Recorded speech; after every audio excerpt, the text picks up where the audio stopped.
আমরা আশা করি আজকে পর্যন্ত গতকালকের মতন আলোচনাটা খুব হতাশাব্যঞ্জক হয়নি।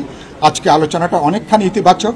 সরকারের প্রধান নির্বাহীর সাথে রাষ্ট্রপতির ক্ষমতার যেটা যৌক্তিক ভারসাম্য দরকার, এ ব্যাপারে আমরা সবাই একমত। প্রশ্নটা উত্থাপন করেছিলাম, রাষ্ট্রপতি নির্বাচন পদ্ধতির সাথে রাষ্ট্রপতির ক্ষমতার প্রশ্নটা খুবই গুরুত্বপূর্ণ।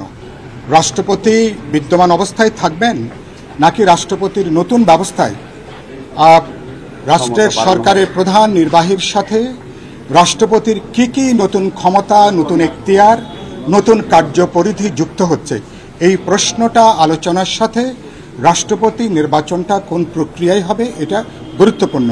আজকে এবং গতকাল এবং আজকে এই প্রশ্নটা ধরেই দীর্ঘ আলোচনা হয়েছে। ৩-৪টা প্রশ্নে বড় দাগের আলোচনা এবং খানিকটা কাছাকাছি আসা গেছে।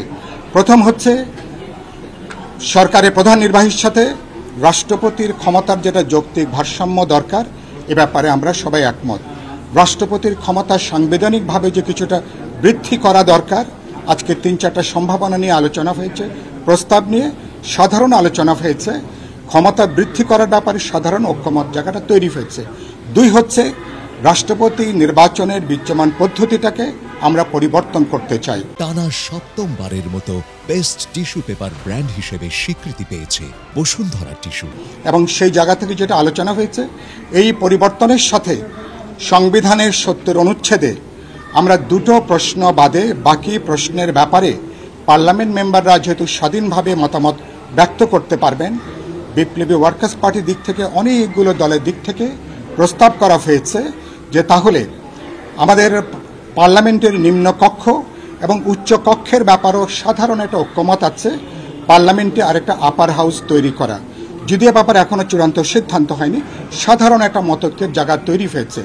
এবং তাহলে নিম্ন কক্ষ উচ্চ কক্ষ মিলে নিম্ন কক্ষের 400, সাধারণ 300 আসন, নারী আসনের 100 মিলে 400, আর উচ্চ কক্ষের 100 আসন, 500 জনকে নিয়ে একটা ইলেকটোরাল কলেজ সেক্ষেত্রে হতে পারে। এই ইলেকটোরাল কলেজের সদস্যরা রাষ্ট্রপতির প্রশ্নে গোপন ব্যালটে তারা রাষ্ট্রপতি নির্বাচন করবার সুযোগ আছে। এটা নিয়ে মোটামুটি একটা আলোচনা, ঐক্যমতের প্রায় কাছাকাছি জায়গাটা এটা আমরা আসছি। আজকে দুপুর পর্যন্ত এটা বলা যেতে পারে।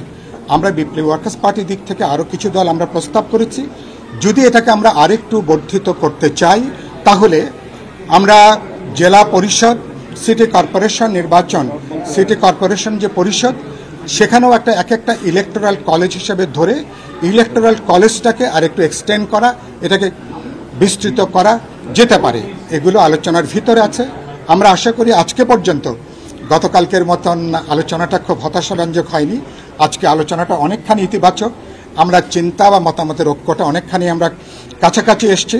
সর্বশেষ আমরা ধরে নিতে পারি যে আমরা ধরে নিচ্ছি উভয় কক্ষের সদস্যরা তাদেরকে নিয়ে যে নির্বাচক মণ্ডলী বা ইলেকটোরাল কলেজ, তাদের গোপন ব্যালটে সেখানে রাষ্ট্রপতি নির্বাচন হবেন। যখন গোপন ব্যালটে হবে তখন সরকারি দলের বাইরেও তখন অন্য কোনো বিরোধী দলের প্রার্থীরও কিন্তু রাষ্ট্রপতি নির্বাচনের সুযোগটা থাকছে। এইটুকু আলোচনা হয়েছে।